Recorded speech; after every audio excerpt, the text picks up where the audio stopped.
My name is Jim McGraw. I was the command module pilot of Apollo 19. Contrary to popular belief, there were at least 2 more missions to the moon that were kept secret from the public. I flew to the moon in June of 1973 under the command of Commander Thomas Caird. Our friend Steve Willis was the flight's lunar module pilot. The goal of our flight was to be the first manned landing on the lunar far side. You see, word has it that the Department of Defense received information that the Russians were going to land in the Fermi crater, so we made up our minds to beat them by landing in the Tsiolkovsky crater, directly to the east of Fermi.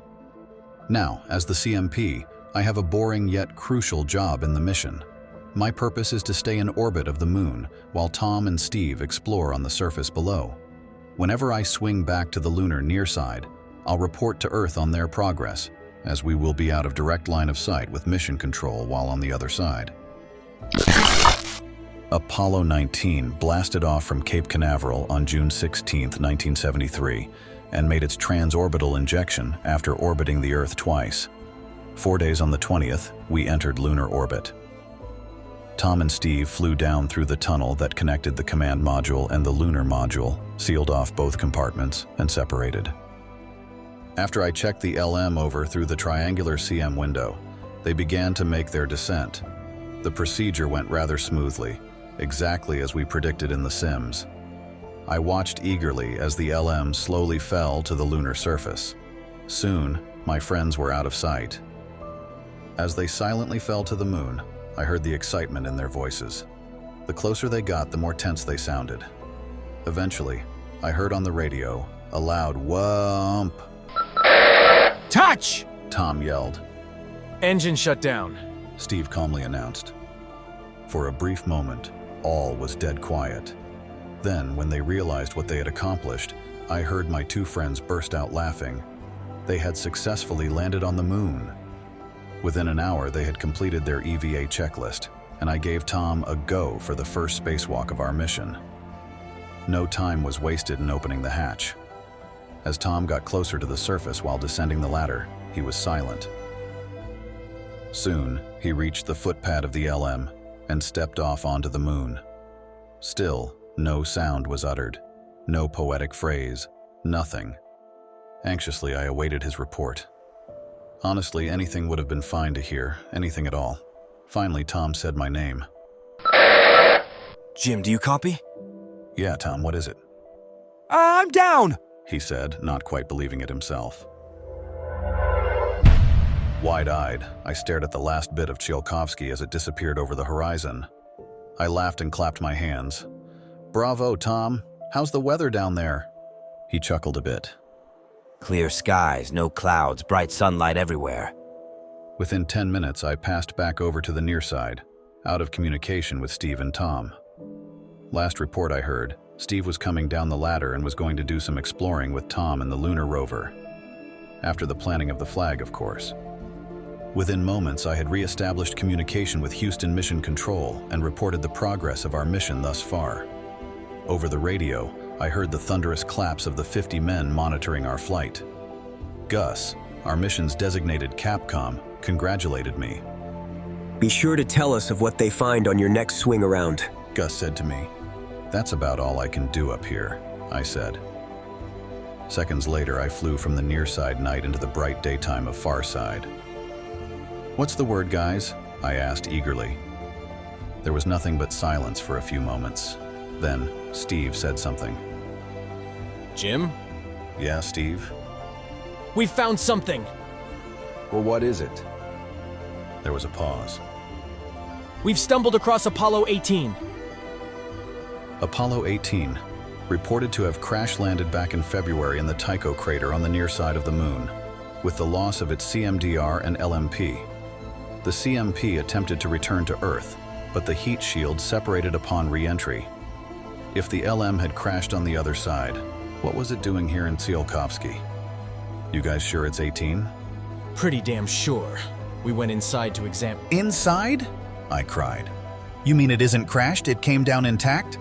Perfectly fine, but the 2 pilots are missing. The rover tracks lead somewhere deep into the crater. I think we'll follow them. Tom said. What's the news from Tom and Steve? Gus asked. After contemplating what to say, I finally decided to be truthful. They found 18. Silence greeted this. A while later, he came back on. You're serious? Oh, come on, Gus, don't play games with me. You must have known about this. How in hell is something that's supposed to have crashed in Tycho located on the opposite side of the moon? Another pause. Then, It's probably just a failed satellite, Jim, that crashed. One of those early Canaveral jobs. I cut him off. Don't give me some bull excuse from the DoD. It was a LM. They are vastly different from any sort of satellite. Now talk, I angrily demanded. Radio cutoff was coming up in a few seconds. Right before I lost communication, Gus mumbled. I don't know what to tell you, Jim. Daylight flooded the capsule as I drifted back to the far side.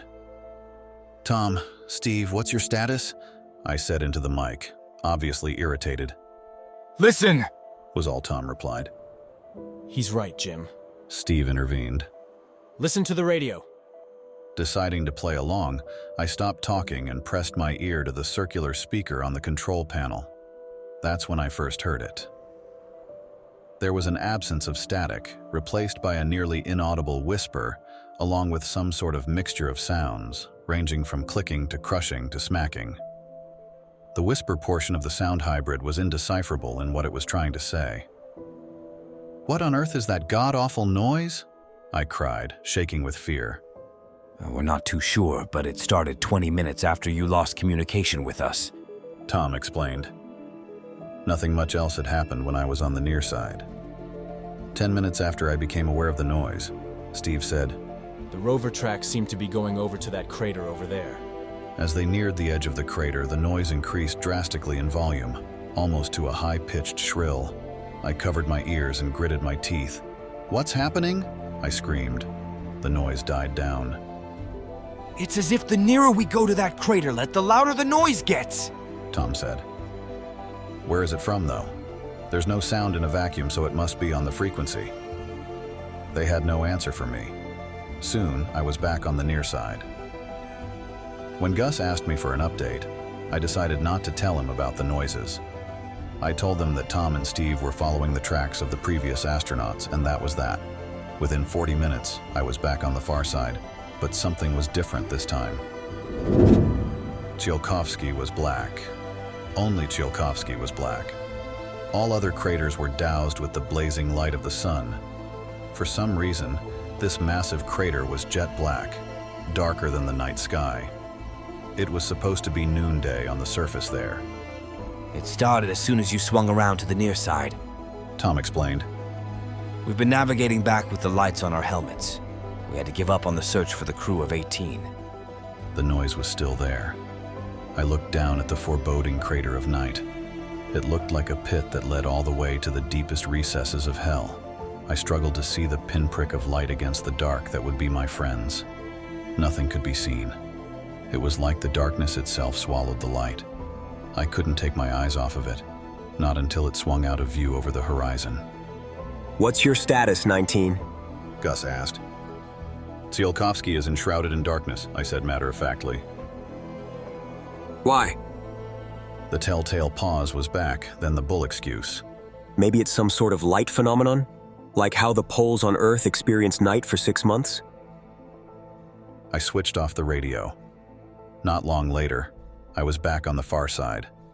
As soon as I entered range of communication with the ground crew, I heard heavy panting, as if somebody was running frantically. Something was definitely not right. Tom, Steve, what's the matter? I yelled into the mic. Tom is dead. Steve cried between gasps. They got him. They? I screamed in terror. Who are they? Things, beings, 8 feet high. They're blacker than the night enshrouding me. These things rise up from the dust. They flipped the rover and got Tom. What? Rise up from the dust? Ascending from the ground to kill us! I'm on my way to 18's SLM. I'm a quarter of a mile away. I may make it! You're not making any sense! I was crying by this point from confusion and fear. What are they? Before Steve had a chance to answer, he was screaming. I heard him yelling, pleading, begging whatever had a hold of him to leave him be. I listened as the thing tore his suit to shreds.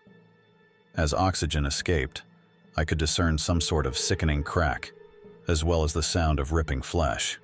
The last thing that came in from Steve was his last convulsive sob, followed by a pop. Then it was over.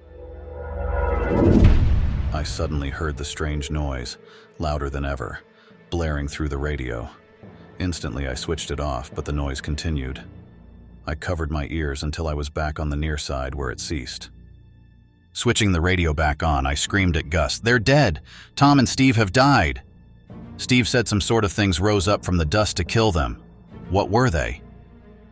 This time, Gus replied. All he said was, "It's happening again." After that, there was static. Mission Control ended contact with me. Then I realized they were going to leave me in orbit to die. That's probably what happened to 18 CMP. Either that, or they gave him the wrong re-entry coordinates, causing him to burn up on purpose. They didn't want word to get out about what's been happening on the moon. Well, I resolved to try. When I swung back around to the far side, the noise was back to a quiet whisper. Soon, I reached the optimal time to make a burn to send the ship home. I switched on the rocket. Nothing happened. I began to laugh hysterically.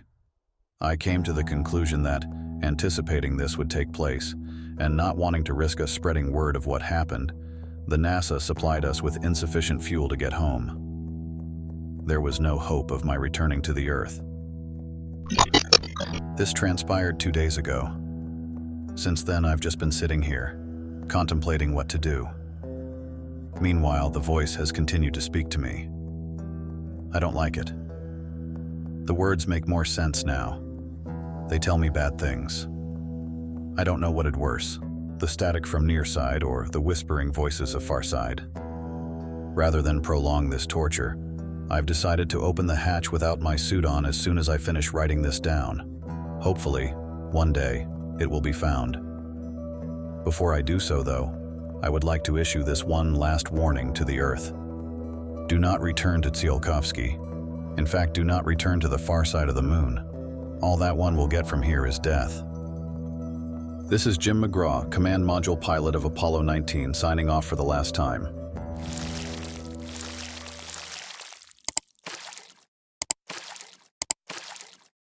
Alex Roth had already lived in the house for more than 6 months. He had no idea how he had failed to notice this small door before. Yet there it was in front of him. He came across the door by accident, really, while he was in the process of performing the most mundane of tasks, his laundry. The landlord had been kind enough to replace the washer and dryer just before Alex began renting the house. Alex used the machines regularly and was grateful to have such top-of-the-line equipment. It was a far cry from his previous life of spending long nights in the laundromat, even if he did have to go down into the dingy basement to use these. On the day he discovered the door, he was attempting to screw the cap back onto his detergent bottle when it slipped from his fingers. "Crap!" he blurted out as he watched the cap roll into a small space between the dryer and the concrete wall.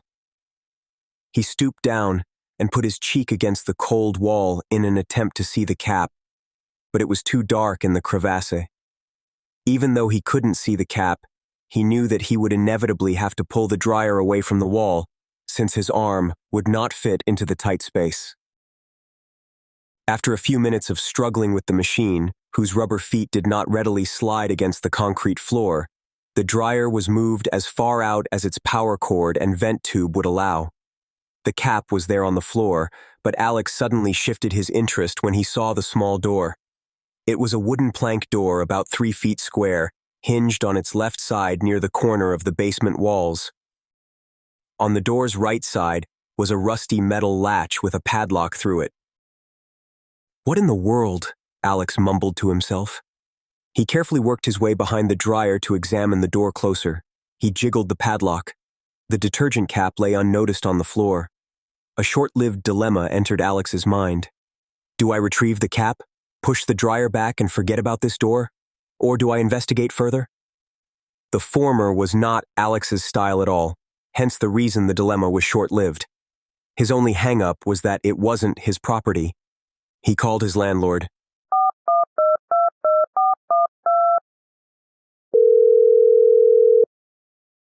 Tom, it's Alex. Hey, did you know about the little door down in the basement behind the dryer? Well, I saw it when they installed the new laundry units, but it was locked, so I didn't mess with it. Tom replied. Weren't you curious at all? No, not really. I'm pretty sure it's just a small crawl space for storage. Do you mind if I open it and take a look? I'll replace the padlock with a new one. I don't know if that's a good idea. It's probably been closed up for a really long time. Alex? You're not really going to open it, are you? Sorry, Tom. I've got to go. There's another call coming in. And Alex hung up. That last part was a lie. He just wanted to get off of the phone before Tom told him outright not to open the door. Alex didn't see what the harm would be, especially since he offered to replace the lock. A few moments later, he returned to the door with a hacksaw. After nearly 30 minutes of struggling with the saw blade against the hardened steel padlock, Alex cursed Hollywood for making it look so easy. Finally, the blade broke through, and he was able to swivel the lock around and remove it. The latch then came free with little resistance. The door did not budge as easily. Who knows how long it had been wedged inside the tight opening in the concrete wall. With the help of a pry bar, it broke free with a pop, and the door swung freely.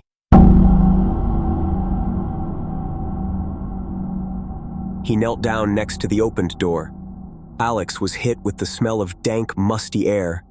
The darkness inside was absolute, the silence oppressive. He leaned forward just enough for his head to cross the threshold slightly. It was impossible to determine the dimensions of the interior without a flashlight, so Alex made another trip to his toolbox to retrieve one. Upon returning, he knelt down once more and shone the light into the opening. Inside, it was quite a bit larger than he was expecting. Alex estimated it at about 10 feet by 10 feet, with a ceiling high enough to stand without crouching. The walls were not made of concrete, but rather stones that had once been carefully put into place, now covered with mold and mildew.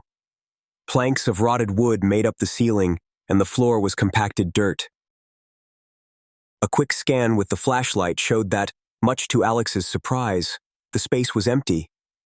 The only thing that stood out to him was an area about midway down the left wall where some stones near the floor had dislodged and fallen into the room. Several small piles of dirt were on the ground next to the stones. Alex's curiosity got the better of him, and he crawled through the doorway for a closer look at the area. It was substantially colder inside the room, and the air was stagnant and stale. Alex made his way over to the loose stones and piles of dirt. Shining the flashlight on them, he saw that a tunnel had been dug where the wall was broken out. He moved closer, stooped down, and shone the light inside. The tunnel was about 2 feet in diameter, but its depth was unknown. Even with the light shining directly into the opening, all that was visible was the cylindrical earth of the side walls tapering off into pitch blackness. Alex was momentarily chilled as his imagination took over. He envisioned some otherworldly creature emerging from the tunnel and attacking him, or a giant tentacle reaching out from the black depths, or a rotting corpse crawling out of the tunnel face down at an alarming speed. He panned the empty room with his flashlight, making sure he was, in fact, still alone. After gathering himself, he got on his hands and knees and looked into the empty tunnel again. Where could this possibly go? Why is it here? These were questions that could only be answered by further exploration. His mind was telling him not to enter the tunnel, but his curiosity was telling him otherwise. Lying on his stomach, Alex used his forearms to inch himself forward in the dirt. The flashlight was in his left hand, and the contrast between light and shadows bounced violently off the tunnel walls with each movement. Just a few feet in, he noticed that the tunnel began to angle slightly upward, as if heading for the surface. Even when he paused to shine the light directly into the center of the tunnel, he still could not see anything but dirt walls, tapering into darkness. The further he went, the more he dreaded eventually having to back his way out. but when he finally reached a dead end in the dirt, that's exactly what he had to do. He was disappointed that the tunnel just ended. No explanation. No purpose. It took him about 10 minutes to wiggle his way out backwards. Just as he reached the tunnel's exit in reverse, he heard someone hastily coming down the basement stairs shouting, Alex! Are you in here, Alex? "Tom, is that you? Why are you—" Before he could finish, the wood plank door was slammed shut. Alex could hear the sound of a new lock being secured on the latch. Then the dryer was shoved back into place. "Hey, what are you doing?" Alex yelled from inside the small room. He beat his fists on the door. It's too late now, Alex. I told you not to open it. Tom yelled back. Then, as quickly as he came, he was gone, and Alex heard his footsteps as he ascended the basement stairs. Alex continued to scream and beat on the door for several more minutes, but it was of no use. Tom was long gone. The more time Alex spent locked in the secret room, the more he realized that it may be days or, heaven forbid, weeks before anyone came to search for him. And even then, how would they get into his house? Tom had obviously had a master key. If he'd locked the door on his way out, searchers would have to break the windows. Alex wanted to take matters into his own hands, so he decided to go into tunnel and dig for the surface. In just a few minutes, he was wedged in the tunnel on his stomach and forearms, flashlight in hand, facing the wall of dirt at the dead end. Alex's first few attempts at clawing the loose dirt away were slow, as he wasn't sure what to do with the dirt that was breaking free. Once he established an efficient method of conveying dirt past his body in the cramped space, the work progressed at a much faster pace. The more he dug, the more he realized that he was absolutely committed to this escape route. The dirt that he was moving past his body was piling up at his feet, enclosing him completely and preventing him from backing out if he so chose. Realizing that this was essentially the point of no return, he had to decide if he wanted to press onward or attempt to wiggle out now while it was still somewhat manageable. He chose to dig. Alex checked his watch in the flashlight beam. He had been digging, following the upward incline of the tunnel for just over an hour now, inching his way forward. His fingers ached horribly, the nails worn down to nothing. He had to periodically reassure himself along the way that he could make it. The surface had to be close. Mere moments after he checked his watch, the flashlight batteries began to weaken. The light grew more and more dim over the course of several minutes until finally, it was gone entirely.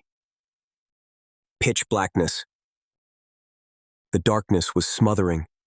Alex could feel the walls of the tunnel hugging his body tightly. His mind tricked him into thinking that they were closing in even more, trying to squeeze the life out of him. He had to press on.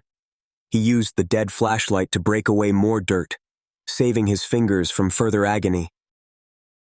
After a few more minutes of blindly transferring dirt behind him, a chunk about the size of a walnut fell away, leaving Alex's fingertips to survey a small exposed segment of a smooth object of some kind, barely protruding from the earth surrounding it. He worked frantically to uncover more of the object, desperately wishing he had the flashlight to see what it was. Alex continued clearing the area and evaluating it with his fingers until he had cleared away several square inches of it. He could not pry it out of the dirt. It was not a very hard object, but not entirely soft either. Even though the edges were smooth, there was a patterned texture of some kind embedded in its surface. It was then that Alex remembered the button on his wristwatch that would light up its faceplate. He pressed it and held the watch directly in front of the object. There, before Alex, embedded in the dirt, was the bottom of a tennis shoe. Using the edge of the shoe as a guide, he clawed more soil away until the lower cuff of a pant leg was revealed. Good Lord, I wasn't the first one he locked in here. Alex whispered. This tunnel was someone's escape attempt. Alex worked at the dirt around the corpse, being meticulous not to disturb the remains. As he progressed, he felt the emptiness of the deceased person's blue jean pant leg, the only exception being the hard bone wrapped inside it. Further on, He found what likely used to be a pink sweatshirt, now dark brown and saturated with caked-on mud, and clinging tightly to the shape of a compressed ribcage. After this discovery, he assumed the body was female. He uncovered a dainty skeletal hand next to the torso, fingers grasping a flat object that was apparently being used as a makeshift shovel in the girl's final attempt to claw her way to freedom. Alex was careful to keep the digits intact next to one another as he removed the flat object. He checked it in the light of his wristwatch face. A public library card? Casey J. Potter! Oh my God, Alex blurted out. I found her! 5 years ago, the case of a local teenager who had been kidnapped from the Spring Oaks shopping mall made headlines for months. It happened in broad daylight on a Saturday afternoon, and the entire community was paranoid for weeks afterward.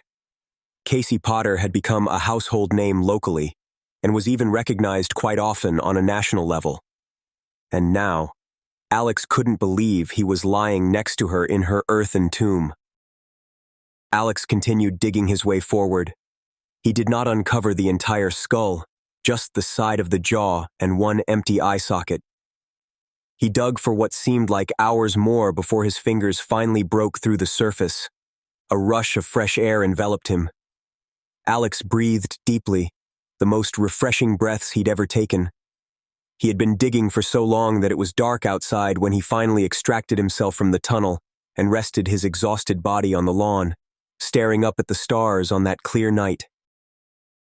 In the following days, authorities exhumed the remains. Alex was hailed a hero by the media. He was interviewed by several of the local news channels, whose journalists all let out the same gasp as he described what he had been through. The Potter family received closure and was able to mourn properly for the first time in 5 years. Tom Drury was arrested and initially maintained his innocence. But after long hours of interrogation, he eventually caved and confessed to the kidnapping. Over time, the occurrences of strangers recognizing Alex in public dwindled. Hearing, "Hey, you're the guy that found Casey Potter," became less and less frequent. He had moved into a new rental house shortly after the incident, and everything was getting back to normal. And then, he found the door. A small door in the back of a coat closet under the stairway. He debated with himself at length, but finally opened it with great trepidation. A wash of relief came over him when he realized that it was simply an extension of the storage space under the stairs, completely empty and no tunnels.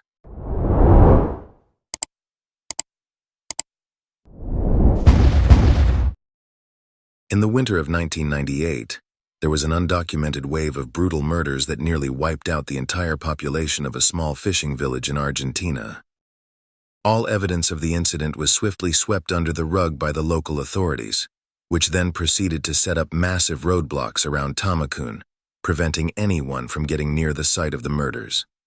Media coverage of the police's suspicious actions was minimal, with most newspapers and local news channels labeling it as a large-scale evacuation on account of a fictitious fire hazard. The most bizarre part of the whole affair, however, was that after gathering the village's handful of survivors, government officials decided to unceremoniously institutionalize them in different high-security psychiatric wards scattered throughout the country. The reasoning behind these seemingly unwarranted institutionalizations was never made public knowledge. But despite the Argentinian government's best efforts, rumors of the murders spread like wildfire across all of South America. 2 years later, an amateur film crew from Buenos Aires traveled to Tamacun. Their objective? To shoot a found footage documentary regarding the incident. We wanted to film it like the Blair Witch Project, Disclosed Gabriela Del Carmo, the project's director of photography. Blair Witch had come out the year before and everyone was still raving about it. We wanted to do something similar, but scarier, creepier, with more blood and sinister interviews.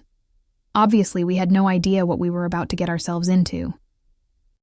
Upon arriving at the remote fishing village, the crew wasn't surprised to find it completely abandoned. What they weren't expecting, however, was to discover that most of the buildings had been deliberately burned down. You could tell that it hadn't been an accident.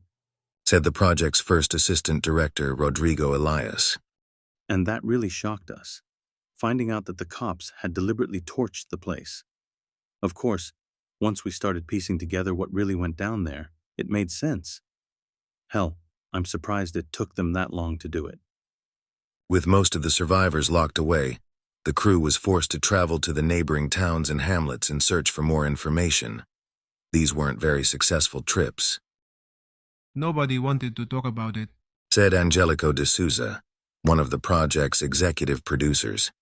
Everyone was too scared to do it. The second we mentioned Tamakun, they would shut their doors in our faces. Literally. It was as if it was illegal to talk about what happened, as if they knew someone else was listening. We never spent more than a night in those strange little towns. The townsfolk would always throw us out the next morning. And every time they did it, it felt like they were doing us a favor, as if it was for our own good. After briefly returning to the ruins of Tamakun to shoot the final landscape shots for the doc, the crew spent the next few months pinpointing the psychiatric wards where the village's survivors had been unwillingly admitted.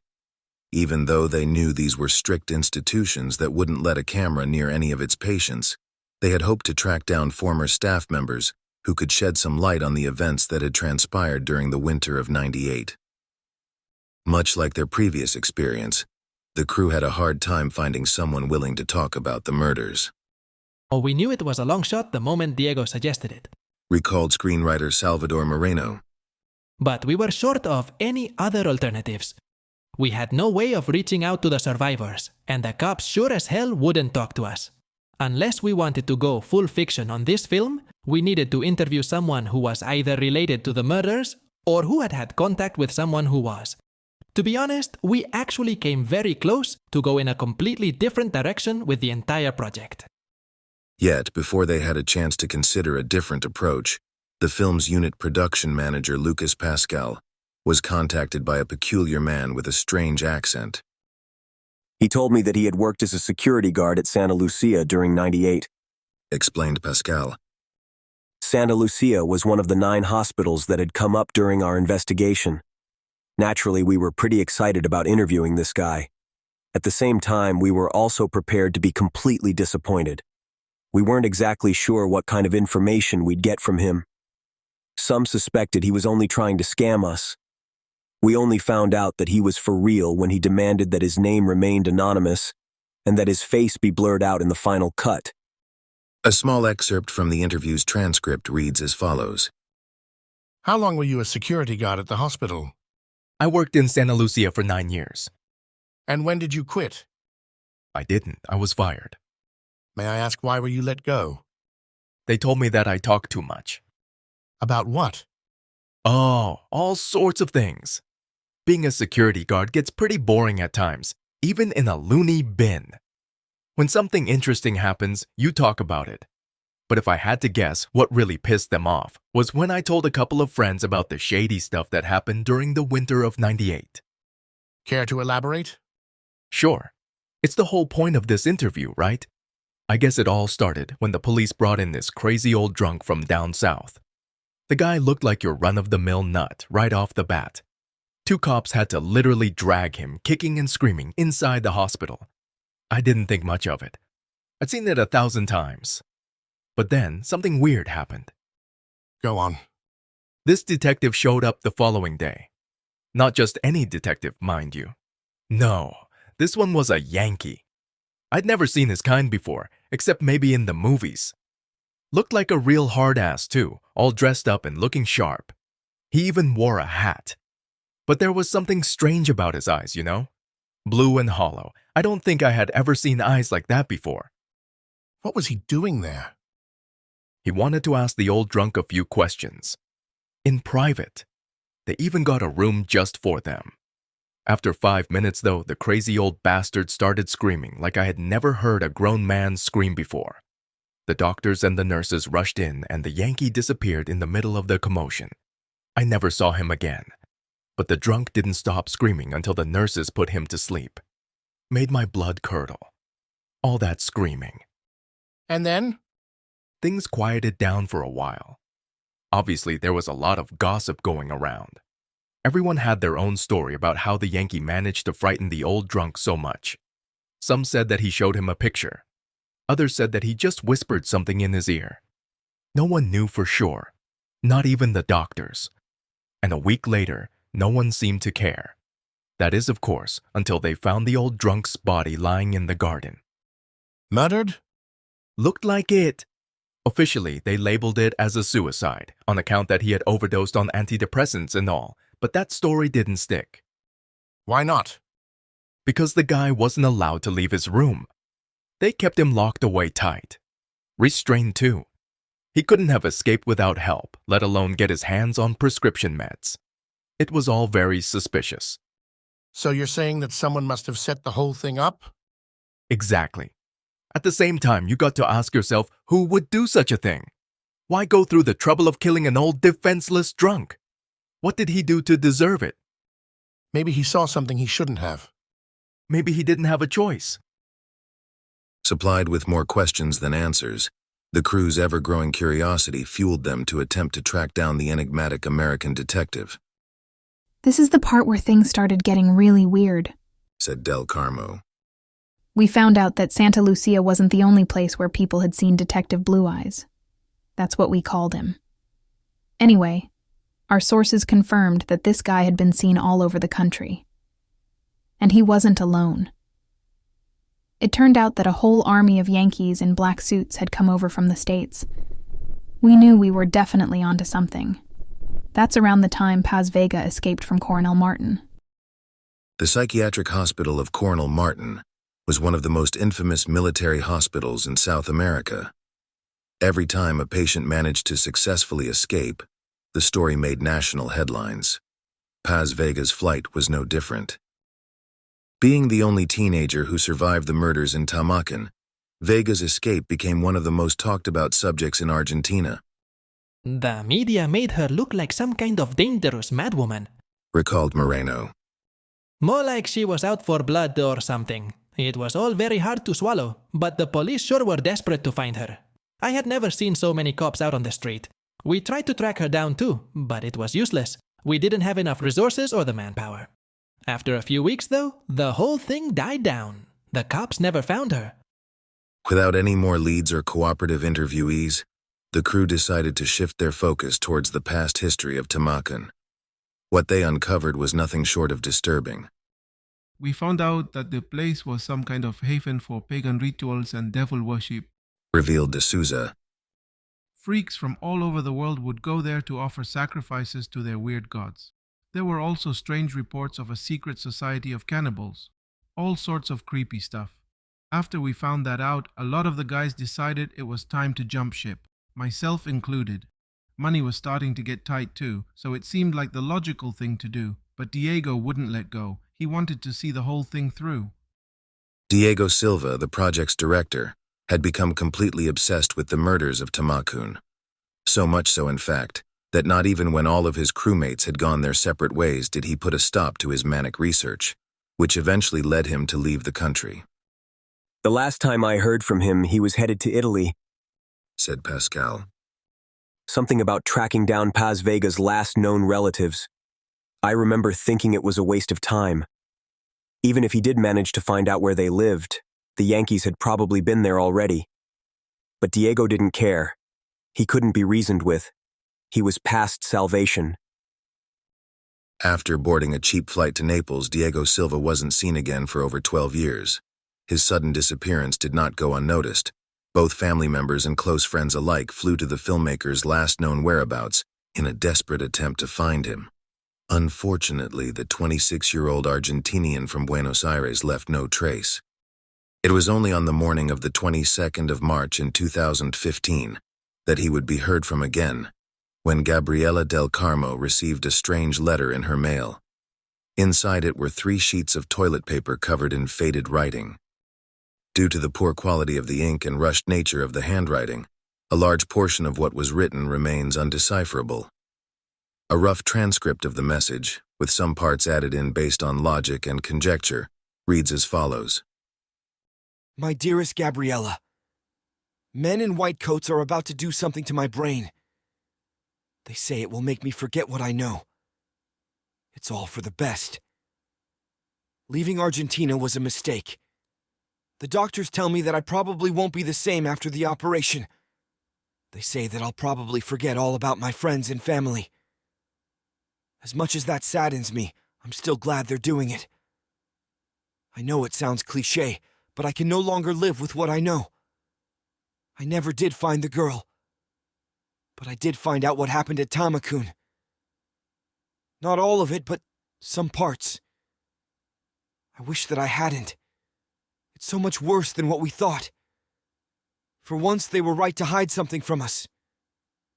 Please, take care of yourself and tell the others that I'm okay. Don't try to find me. Don't go back to Tamakun.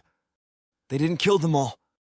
With no mention of a place or any other means of discerning his exact location, all that Del Carmo could do was to share the contents of the message with Silva's family and former crewmates, nimbly neglecting to mention its last sentence. Yet, as distressing as it was to read Silva's cryptic message, Del Carmo couldn't help but feel a strong urge to revisit the footage they shot during their trip to the fishing village. After reading his letter, it felt like we missed something while we were there. She explained. And then there was something about that last sentence that really made my skin crawl.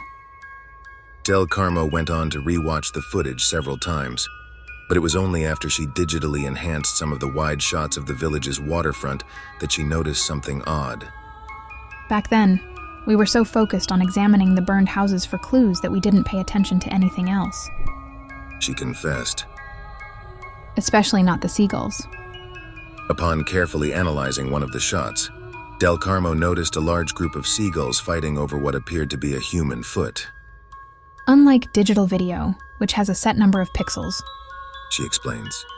When you digitally enhance film, you can actually zoom in on certain areas without it affecting the level of detail. Kind of like what they do on CSI and other cop shows. When I zoomed in on the foot, I noticed that it had human bite marks all over it. A discovery that brought her to an unsettling conclusion. Whatever happened to those villagers back in '98, I think it's safe to assume that they weren't just murdered. They were eaten too. After her interview, Del Carmo agreed to provide a copy of the digitally enhanced shot so that it could be further examined by experts. Before she had a chance to do so, however, our sources report that she went missing after receiving a visit from a well-dressed man with pale blue eyes and a North American accent.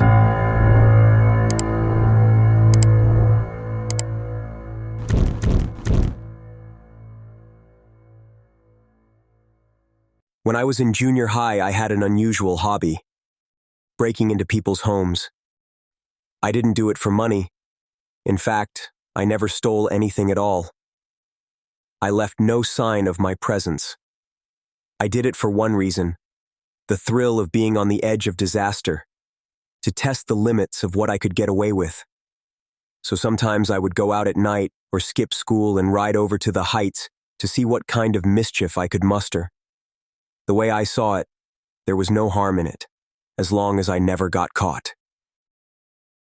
Had it not been for the unique characteristics of the place I lived at the time, it would never have occurred to me to start sneaking into people's houses. My family lived near a neighborhood we called the Heights, that, for half the year, became a ghost town. The area consisted almost entirely of vacation homes, which were only occupied for a few months in the winter, for skiing, and in the summer, for hiking and recreation of that sort. In the off-seasons, the place was almost entirely empty, apart from landscapers and some other maintenance and construction crews. When I was around 8, when people began to build the mountainside homes, I would go check them out after the builders had finished for the evening. They were interesting houses. Some were 3- or 4-floor homes with incredible views of the ski slopes. I never got to see the inside of a finished one until much later, however. One day, when I was 13, I was out walking alone through the heights, enjoying the strange tranquility of a world conspicuously absent of other people, when the idea to let myself into one of those vacant constructs popped into my naive brain. It seemed a shame to let them go to waste. I would just be putting the places to good use. They were made to be enjoyed after all, I remember thinking. Most of the time when you have a bad idea, you don't know it's a bad idea until things don't turn out the way you hoped they would. This wasn't one of those times. I knew this was risky and stupid, and that was the reason I found it so enticing. I got my hands on some lockpicks and started practicing on several different locks. By the time fall had arrived, I felt I was ready to move on to my first break-in. For my first time, I went under cover of night. The neighborhood was deserted as usual, but I felt highly exposed as I crept through the streets. Nervous, I found a target at the far end of the neighborhood, near the end of a street that was fairly dark and isolated. There was a for sale sign beside the house. I figured I would start with something that was as safe as it could get. I checked to make sure there wasn't a security system, at least as far as I could tell, and I approached the back door. Having no experience with this, I didn't know if I was being far too cautious or if I was actually in over my head. My heart pounded out of my chest as I got out my lockpicking tools and went to work. It took me a minute, but just like that, I picked the lock and went inside. It felt so deliciously diabolical of me to set foot in someone's home uninvited. Though the thrill was appealing, criminality didn't really come naturally to me. This was the first really illegal thing I'd ever done, and I took the possibility of getting caught extremely seriously. I didn't stay very long, but I made sure to take a tour and enjoy the adrenaline. I exited the same way I came in, and made my way home undetected. Never before had I felt so alive. And so it went. From there, I continued to hone my skills and push the envelope of what I would break into. As I got more comfortable, I had to increase the risk in order to feel the rush again. I soon realized how safe I really was on my first undertaking. Eventually, it got to the point where I felt comfortable breaking into houses in broad daylight after I witnessed the residents leave. I was always able to escape, admittedly sometimes quite narrowly, before anyone came in and saw me. The seasonally occupied homes practically ceased to scare me at all. Oftentimes, I would do my homework in these houses, spend an hour watching TV, and then leave without anyone noticing. It felt almost like I owned all these houses. Like the entire complex known as the Heights was my home. Over the next couple months, I started spending so much of my time there that my girlfriend Amy started asking me where I was going all the time. Perhaps foolishly, I decided to let her in on the secret. After all, she was my girlfriend, and I trusted her not to rat me out. Well, as it turned out, her ratting on me wasn't the thing I had to worry about. The problem was she really wanted to come with me, and I didn't know how to say no, even though the window of the spring season was nearing its end. Early on a Saturday morning, I planned to take her to a place I had been to before, a really nice place with a log cabin sort of appearance on the outside. As I remembered it, most of the house was on a single floor, with a wide open floor plan I thought she'd appreciate. We met beforehand at my house. She showed up wearing jeans and a blue and gray plaid shirt over a navy tank top. Blue Converse. She was wearing the necklace I gave her last Valentine's Day. It was a little black stone in the shape of a heart on a silver chain. "Hey you," I said and spread my arms. "Hey." After a quick hug, we set off on foot. On the way, I tried one last time to talk her out of it. I told her how risky it was, asked her to imagine what would happen if we got caught, reminded her the spring season was almost over, yada yada. Eventually, she had heard enough. She leaned in close to my face and cut me off by licking my mouth while I was mid-sentence. It caught me off guard, and I almost fell over in shock and started laughing. When I recovered, I did at least get her to promise to take what we were about to do seriously. From my backpack, I handed her some sunglasses and my black Yankees cap. We didn't really need disguises, but I thought it might get her in the right frame of mind. We kept walking, and when we could finally see the house, I turned to her and said, "This is it. From here on, you need to be alert at all times." She gave an affirming nod. We approached the side entrance of the house, and I quickly picked the lock and we slipped inside. From the moment I stepped inside that house with her, I was consumed by apprehension. Something didn't feel right. Maybe it was the time, maybe it was her attitude, but whatever it was that caused my worry, I decided to ignore it. I tried my best to sound relaxed as I gave her a tour of the house. There was no garage, but the driveway in front was wide enough to fit 3 cars or so side by side. We entered through the left side of the house when viewed from the street. Through the side door, you are greeted by a tiny mudroom with a closet for coats and a shoe rack on the left side. Straight ahead is a hallway with 2 doors on either side. The left 2 doors are an office and a bathroom, and on the right, we have 2 children's bedrooms, I said as I started down the hallway. This is so crazy, Amy remarked. It was the first of several remarks of this sort she made as we made our way throughout the house. The office on the left was spotlessly clean. It looked like it was rarely used even when there were people staying there. There was a dark, stained wooden desk with nothing on it and a black leather office chair. The room had tan shag carpeting, and on the far wall was a fully stocked bookshelf and a window. Like the office, the bathroom was kept practically empty and meticulously clean. There was nothing but the sink, toilet, and shower.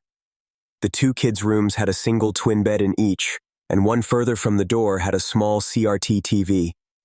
They were both somewhat messy, unlike the office and the bathroom, and both were decorated as little girls' rooms. And here we have the beautiful open living area, I said as I left the hallway. At the end of the hallway, the house opened up to an expansive living room area with 15-foot ceilings, which was open to the kitchen off to the right and semi-open to the dining room to the left, which was only separated by a large curved archway. The living room had a box of children's toys on the floor, where a throw rug sat covering the well-kept hardwood floors. A few of the toys were lying out on the ground. Besides that, the living room consisted of 3 seats, a couch, a chaise lounge, and an armchair, which were all very fine if a little worn. There was also a large and dramatic fireplace in the center of the room. High above hung a large ceiling fan with wooden blades. The kitchen was bright from the big windows above the counters and boasted a dark marble countertop and first-rate appliances. There was another half-bathroom on the way to the master suite, which was down a short hallway to the left of the fireplace. As I reached for the door handle to the master bedroom, Amy latched onto my arm. I can't believe we're really doing this. She sounded more giddy than frightened. This time I let the room speak for itself. On the wall above the bed hung an enormous canvas with a mountain landscape in oil paint. The floors were a lighter stained hardwood than the living area. The bed frame was made of wood, left to look natural. The 4 bedposts were like trees rising up from the floor almost to the ceiling. The bedspread was a marvelous white, which seemed to glow as the natural light poured in from the large windows on the far side of the room. 2 light wooden end tables supported clay-colored lamps with white shades, and inset light fixtures adorned the ceiling. Wow, this place is incredible. That painting. She approached the bed. We both started to let our guards down a little. I finished up the tour with her, and then we settled down in one of the little kids' rooms. It was safer there where things weren't kept so neat like the master bedroom. Less likely to leave a trace. Amy started perusing the girls' closets. She found an odd assortment of clothes in an even stranger assortment of sizes. She pulled out one outfit that looked like it belonged to a 5-year-old. It was a tiny red dress with a white flower on the bottom right. Then she grabbed out some pajama pants and a shirt that would fit her. I guess when you only show up twice a year to a place, you don't necessarily remember to clear out your old clothes. Then she found this silly purple pageant dress that she insisted I let her try on. To this day, I have no idea why I agreed. She actually looked pretty good in it, but then again, I thought she always looked good. She kept it on as she turned on the TV and plopped herself down on the twin bed, and I joined her there. We were lying together watching cartoons for a while when I heard something. I didn't know what it was exactly, a car door maybe, but I knew someone was coming. The TV was off instantly. I exploded out of bed, made a hard left down the hallway, and was halfway out the door before I knew what I was doing. Then I stopped and went back for Amy. She must have stopped to change out of the crazy dress she tried on and never changed out of. But there was no time. I stared down the hallway toward the opening into the living room praying that Amy would emerge from the bedroom before anyone appeared there. I heard the front door open and someone hurriedly drop their bag on the floor as they entered. I floated silently back into the room with Amy and closed the door most of the way. It slid closed smoothly without a sound. Amy had finished changing. I gestured her to stay quiet. Only a few seconds passed before disaster struck. I had my back to the door as it flung open. I turned around and saw a tall woman with blonde hair in her late 30s. You can probably imagine the look on her face when she saw us. At first, she jumped out of her skin. Then she looked at us with an expression of having been thoroughly violated, as though she would never feel safe again. Before she could speak, I blurted out, "We didn't steal anything." We didn't do anything, I swear. Amy echoed. I remember thinking we had horrendous luck.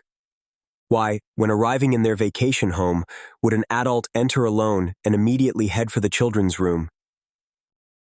What the hell are you two doing in my house?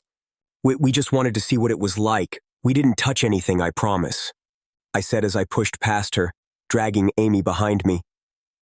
The woman didn't offer any resistance as we left. She had a dumbfounded look on her face now. We ran out of the house and down the street back in the direction of my house. When we were out of earshot of the house, I screamed, "What the hell, Amy? I told you you gotta be ready!" But of course, I was the one to blame here. She didn't answer, and we just kept running until we got tired. My anger at her had faded, and it was replaced by a deep desolation. It was over. All of it. My world was spinning. I realized how lucky we were that there was only one woman, and she just let us leave. I tried to tell myself we might not even get in trouble for it, like I could believe that. What do we do now? Amy asked plainly. She appeared calm, placid even. No, she was not okay. Maybe she was in shock or something. I don't know, shit. Let's just both go home. Call me okay? It's gonna be fine. We're still alive, we're gonna be okay. I'll talk to you soon. Just run home and it'll all be good. I didn't believe it, and neither did she, but maybe just saying it enough times would make it true. Okay. We went our separate ways, and when I got home, I desperately awaited her phone call. My family grew concerned as I waited by the phone, no doubt with a look of despair smeared across my face. But I told them to mind their own business, and they didn't prod me further. I waited and waited, but her call never came. So I called her. No answer. I called again later, and her dad picked up. I thought maybe she told her parents what happened and she was grounded or something. Not likely. That wasn't something she'd do. She had looked pretty shaken, though.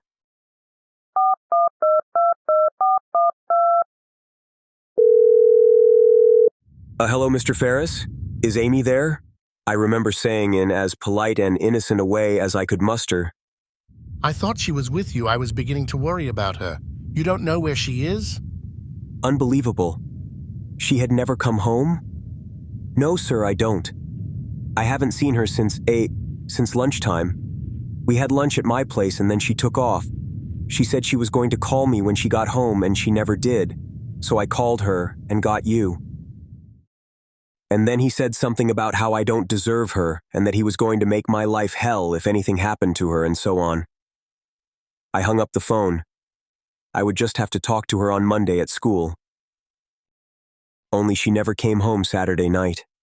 Her dad called the police, and the whole town got involved in the search for Amy Ferris, including me. But I kept Saturday's events to myself.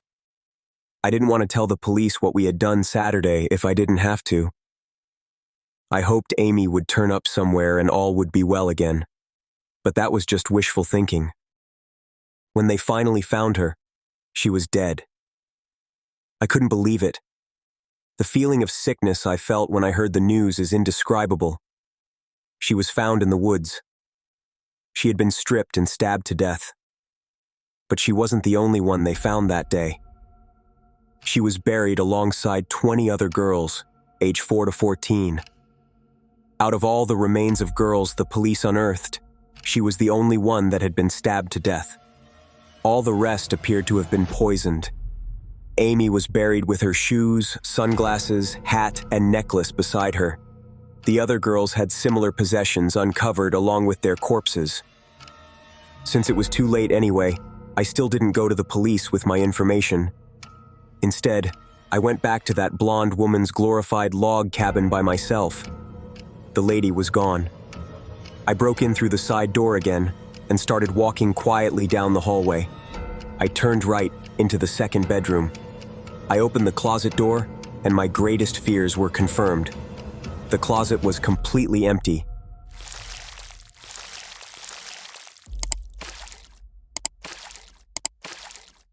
I was a beautiful young woman once, full of love and life.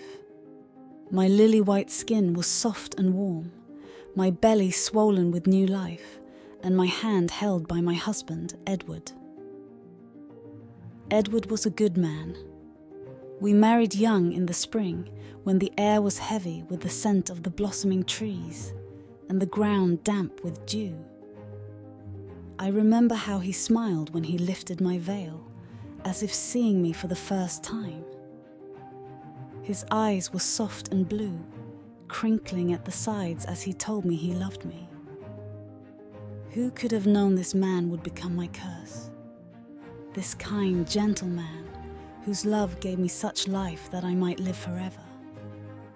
The winter came and my belly bulged with the fruit of our love. The chilled winds forced me to keep inside, and the maids tended to my every need. Many days I spent sewing by the fire, softly singing songs without meaning for hours on end. And then, one night, I felt it. The pain was immense, as if I was being torn from the inside out. I screamed for my maids, and one cradled my arm and attempted to lead me to my chamber. Another ran for Edward, and he came crashing through the door, his manner wild with fear and excitement. He took my other arm, and I was brought moaning up the stairs, wailing and huffing with exertion. When finally I was safe in my bed, the doctor came. He went about his way and ordered me to push and breathe while Edward held my hand, both of us soaked with sweat. Suddenly, the doctor paused. He spoke quietly to the midwife and she ushered Edward out the room. He protested madly, shouting over her shoulder, "I am with you, Joanna." I smiled through the rat tails of my sodden hair and calmed him. "Do not fear for me, Edward. I will be safe here."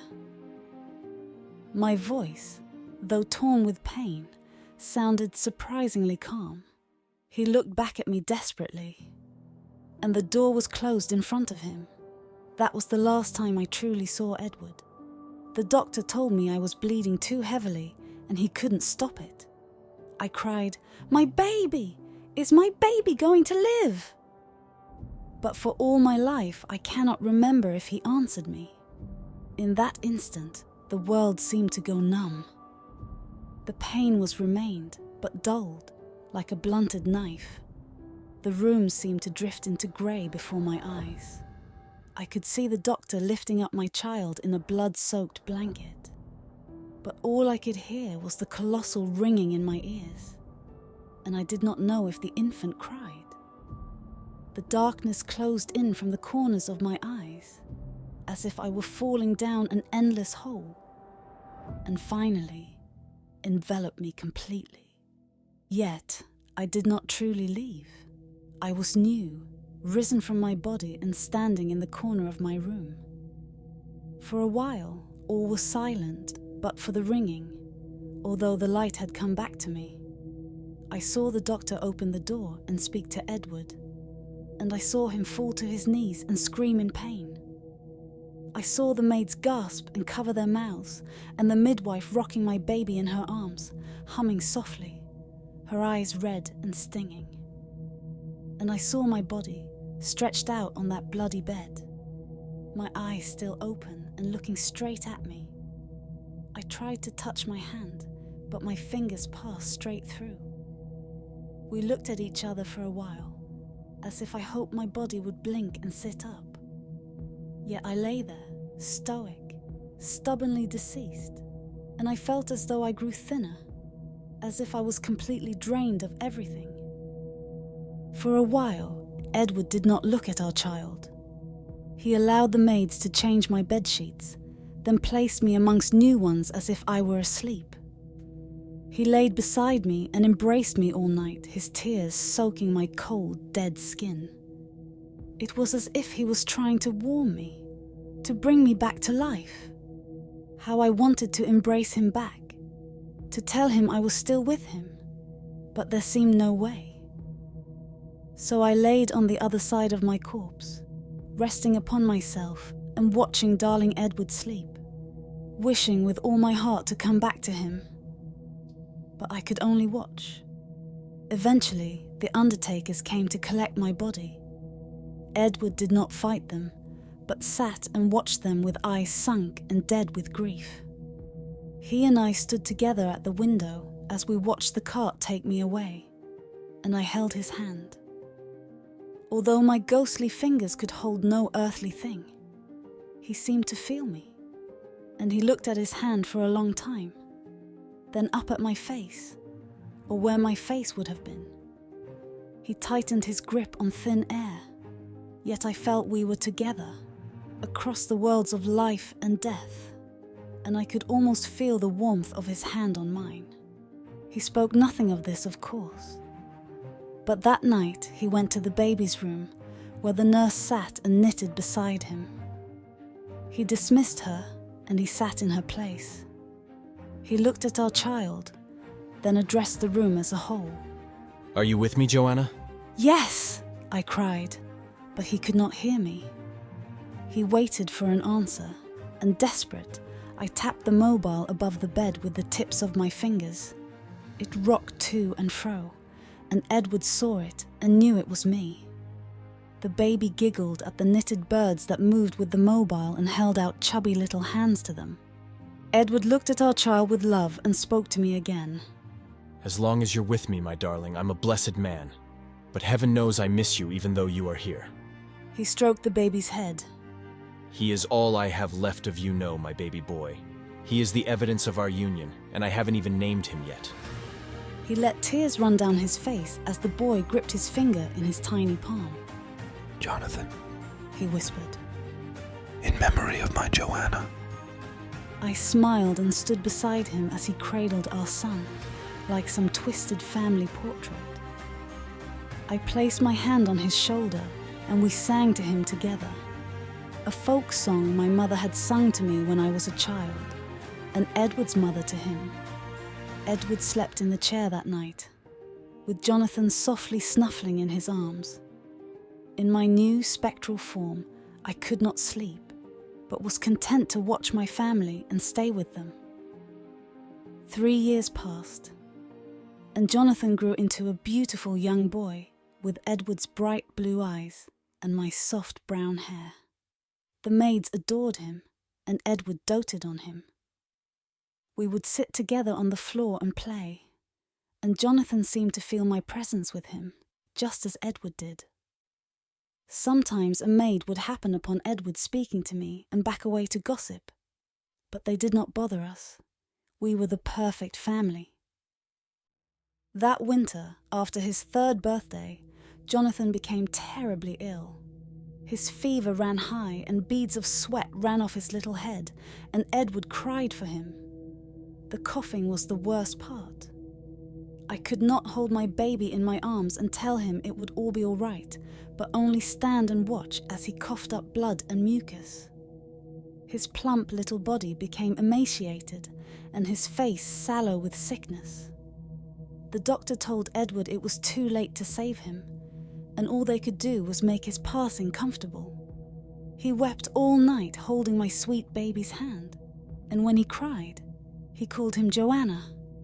I wondered if my baby would join me in the next life, and that I might finally be able to touch him.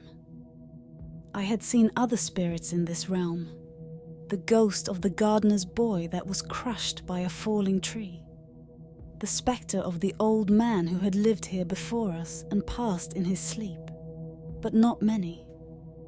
I had spoken to them once or twice, but one by one they left me. The old man was first. He moved on not a month after I had come to this world. and the gardener's boy left when his father died, after a terrible force caused his heart to stop. I was alone on this side of reality. I suppose it was selfish to wish this upon Edward, but it was such a lonely existence. I never wished for Jonathan's death, but it came sure enough. He'd been sick for so long, it was almost a relief when he finally passed. I could see it in Edward's eyes, behind the pain of his loss. He held my baby's hand so tight it was almost impossible for the doctor to move him away. Then he locked himself in our chamber, weeping uncontrollably. I wept too. I had lost my only son. Never again would I see him laughing with Edward or squirming on the maid's lap. And still he did not come to me in the next life. I waited for days, but he never appeared. I felt the pain of loss in full force. He was truly gone, snatched away from me forever. I screamed and howled, and the sorrow turned to fury, giving me the strength to fling vases from their places, smash mirrors, and throw open doors in my mad search for my son. The maids were driven almost insane with fear and called for the priest to exorcise the house, but Edward would not allow him to take me away. We looked together, I in the spirit world, and he in his dreams, and still there was no sign of Jonathan. Edward barely left his room, but sat in his bed and spoke to me, even when I was not in there with him. I suppose it brought him comfort not to be alone. But I was alone, and I was afraid of being so forever. Many doctors came to see him, friends and even religious men, in the hopes of bringing him back to health. They told him, "It does not do to dwell on dreams. We must all move on." But my Edward refused. He expressed his fear to them, telling them I had stayed behind, but Jonathan had not returned to him. He asked if Jonathan was lost and afraid, or if it was I that was left behind. They only shook their heads at him. "Joanna isn't here," they would say as I held his hand. As my misery grew, I grew stronger with it. Rumor quickly spread around the town of hauntings in my home. The servants told their friends of things moving out of place, of doors opening and slamming shut of their own accord, candles blowing out without wind, and my disembodied cries echoing throughout the house. One maid, a simple creature called Marianne, was dusting the mantelpiece one warm June night and happened to glance into the mirror. Behind her, she saw my ghostly image, darkened with fury and loss. But when she turned, she could not see me. She quit that night. The cook was soon to follow, after I forced all the knives to hurl themselves at the wall near where he stood. I never intended to harm them, only to drive them away, so we could be alone, my husband and I. Those rumors they spread were toxic to him, and I knew that I must protect him. I had no idea that I was sealing my own fate. A whole year passed, and every servant in the area refused to work for Edward in his haunted house. Jonathan still had not come home to me, so Edward and I would sit by the fire and wait, silently. With the meddlesome servants gone, I had no need to act out of fury, only to love my husband. He would read his books, and I would sit in my chair and watch him, peaceful. When we were together, I felt safe once again. But when he slept, I felt fear and loneliness rush back to me like vomit rising in my throat, and once more I would tear the house apart and cry for Jonathan. Edward hanged himself on the 5th anniversary of my death and Jonathan's birth, from the chandelier in the dining room. I wonder if I truly tried to save him, or did I let him die so he could come to me? I can't remember now. It has been so many years. No one had worked for my husband for such a long time that it was days before they found his corpse, rotting from the rafters. Myth carried on our legacy for us. Many families moved in after Edward died, but none lasted very long. All left in a hurry, claiming of terrifying hauntings, of screaming and crying, of dark figures in the shadows. I was trapped in that house, and as my stories lived, so did I. Perhaps Edward and Jonathan were trapped there too. Many families complained of hauntings I never performed, of a child laughing, of a man softly singing. Maybe they were with me, but inaccessible. Or maybe the families had exaggerated their stories. But either way, it drove me to anger. I wandered that house for hundreds of years trying to find my family, but I never saw them again. I saw other spirits from time to time, as I had seen them before. I saw a little girl who had been run over by a cart, and a wife who had been beaten by her husband. I saw the grisly burns on the spectre of a baker who had died in a fire, and heard the crying of babies that were lost before they even learned to talk. Some of them left much faster than others, as people began to forget them. The beaten wife disappeared one day as her sister passed, and her husband took a new wife to torment. The baker passed along with his wife, and the babies vanished when their mothers gave birth to new sons and daughters. But people did not forget me in my haunted house all alone. My story was passed on from generation to generation, and my house became a cheap tourist attraction. Sometimes teenagers would break in through the servants' quarters and dare each other to spend the night with me, or homeless men would take shelter from the wind and the rain. They trapped me here, these stories. I realized soon I had sealed my fate. In my desperation to find my son and my husband, I had created a legend. People would always remember me, the mother who lost herself and her son, and who drove her husband to death. Other spirits only had to remain here while others grieved for them, but grieving for me ended with Edward. Nobody grieves for me now, but you never forgot me. And so we wander the house, together but apart, for perhaps an eternity, looking for each other and for our son. I grow tired of searching in vain, but I cannot cease to exist when others have cursed me to stay.